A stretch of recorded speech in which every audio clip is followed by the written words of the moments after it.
Hey friend, Hector here from StrongestTech.com with this week's Technique of the Week.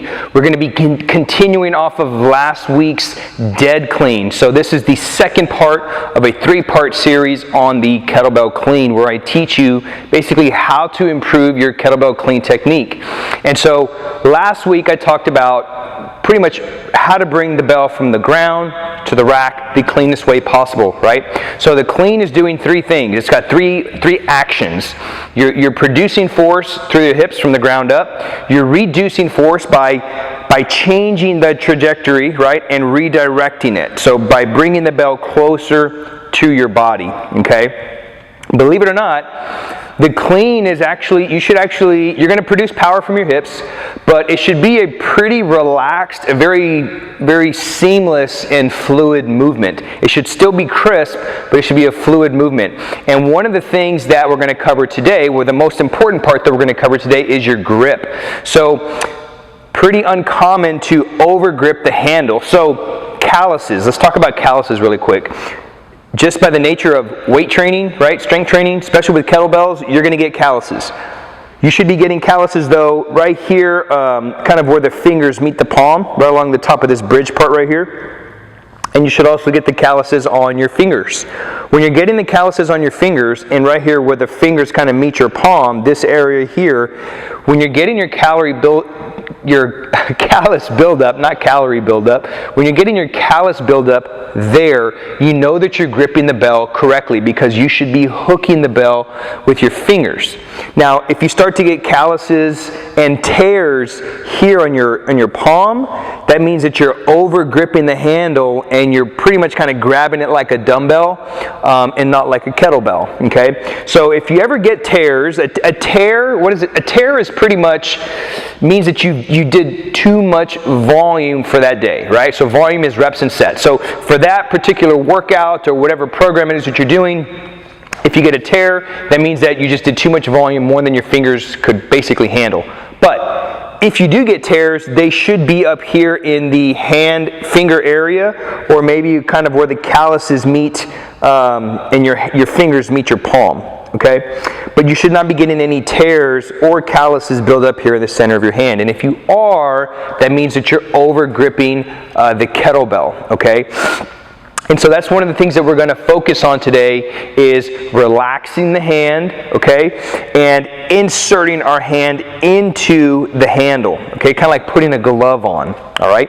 So we're going to just continue off of the dead clean, and what I want you to focus on doing is I'm going to show you what over gripping looks like, and then I want to show you what a relaxed clean looks like. So you want your hand nice and relaxed, and I'm going to give you a couple of different options on how you can do that. So just like always, starting with the end in mind, we're going to start from the top of the position, right, the rack, okay? So you can cheat clean the bell up to the rack, okay? Now, on the way, let me actually, you know what, this time I'm going to start from the bottom up.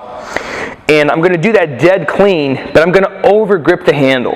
And you're going to see kind of what happens to the kettlebell. So my body will make the kettlebell perform a specific way, all right? So which is why you always want to focus on your body and not the kettlebell. Your body's going to tell the kettlebell what it needs to do, okay? So I'm going to do the dead clean, and I'm going to over grip.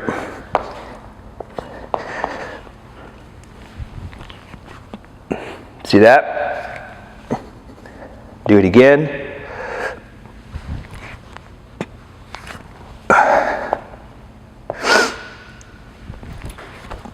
And you see how it just kind of flips over and bangs on my wrists, okay? And also what's happening here is, since I'm over gripping the handle, okay, I'm gripping it really tight, and as if I begin to do the clean, I'm basically grinding the center of my palm around the handle. And that's how you'll start to build up calluses in the center of the palm, and even leading to tears, because you're just doing a bunch of repetitions where it's just constantly, you're basically constantly grinding center of your hand, when you really want to just be hooking and catching the bell with the hook of the fingers. And we're going to talk about that. So, relaxing the hand. So now you saw what gripping the handle looks like, right? and then bringing the bell up to the rack. Now I want to show you a relaxed hand. And just to kind of really drive this home, what I want you to do is just completely open your hand, and you're going to like spear your hands through the bell, and your fingers are going to remain open just like this. Okay, so you'll get into the dead clean position just like normal. And you just put your hand inside. Okay? Bring it back down.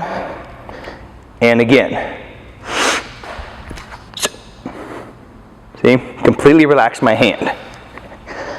One more time. See? Put my hand inside. I'm still driving through my hip. Turn to the side a little bit. I'm still driving through my hip, okay? Leading with my elbow, right? From last week's episode, leading from my elbow.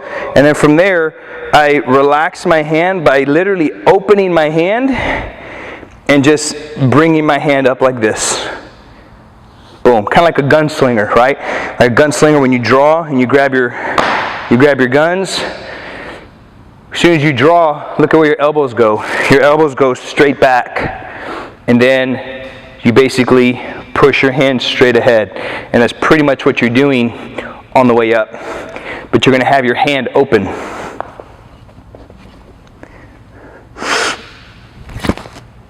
See, hand is speared.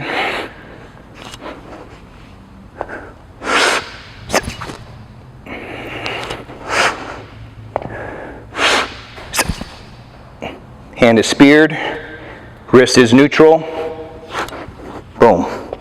Now, how to ensure that we're hooking and catching the bell with the hook of our fingers and not death gripping it and grabbing really hard with our hand is, as soon as you bring your elbow back, you're literally just letting the bell fall straight down.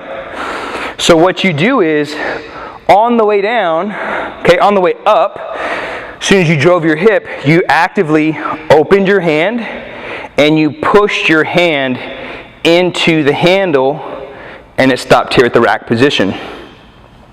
So now you're just going to reverse that. On the way down, right, you lead with the elbow. You don't lead with the hand, you lead with the elbow. The bell starts to fall. You're going to let it roll off your wrist. As soon as you let the bell roll off your wrist, your palm is going to turn up towards you. Okay, you're going to go like this, and I like to turn my hand up towards me like this. And then as the bell's falling, here's the bell. It's resting right here by the center of my hand. As the bell is falling, I quickly pull my hand back and catch it with the hook of my fingers. I do this. Boom. Boom. I let it completely skip, and then I catch it. Okay, so I'm going to demo here. Okay, so now it's right there in the center of my palm. Now, as I let it fall, see how it's already turning off? And I catch it with the hook of my hands. And then I guide it back down, reverse the position. See? So I'm going to try to exaggerate. See? And I let it catch. Now I'm hooking it with the hook of my fingers. Okay?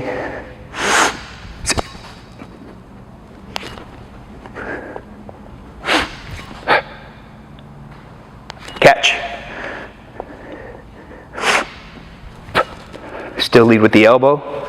Catch. And I'm just quickly moving my hand back and catching it with the hook of my fingers. Okay? I'm going to do a couple more with my left hand now.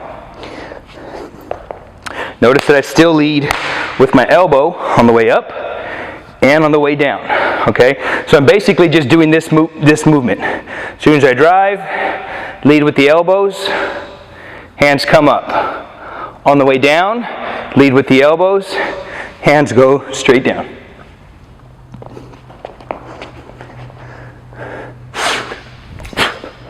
Okay, lead with the elbow. Here, catch with the fingers. See, and now I'm hooking it with my fingers. Right back up.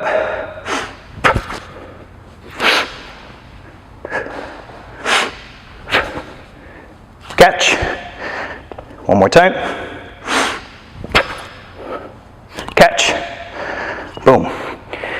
And that's what I want you to work on today.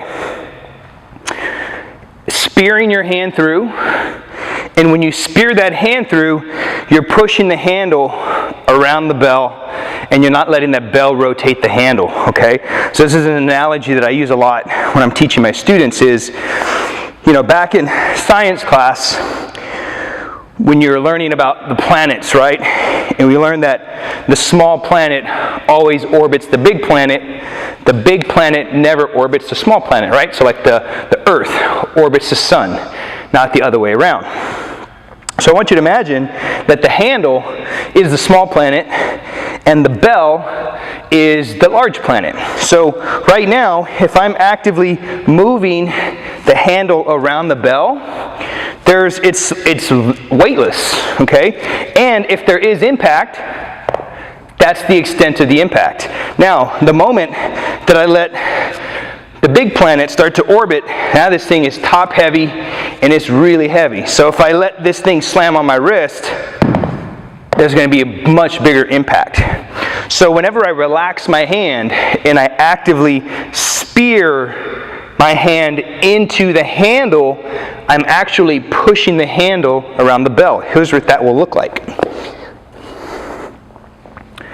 Set up, normal deadlift stance. Okay. I'm going to exaggerate this a little bit so you can literally see kind of how I'm manipulating the kettlebell. I'm not going to do a traditional dead clean by bringing it to here because I really want to drive home what this looks like. So I'm actively driving and spearing my hand through, and you're going to see the kettlebell, just literally the handle rotate the bell. Okay.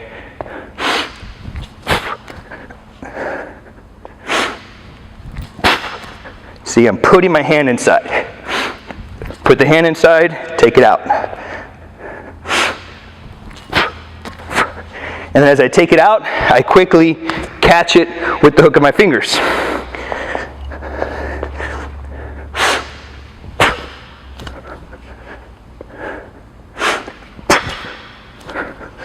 See? You see I'm actively pushing my hand in? Now, let's look at what happens if I don't do that and I just let the handle, I let the bell rotate the handle, okay? I let the orbit go in reverse. Here's what could happen. Bang, and now it kind of slams into me. Bang, see that? And that is from over gripping the bell. Now, we don't want to do that. We want to actively push our hand through. See? Catch on the way down. So you're actively putting your hand in, actively pulling your hand out. So that's all I got for you guys today. That's part 2 of how to improve your kettlebell clean.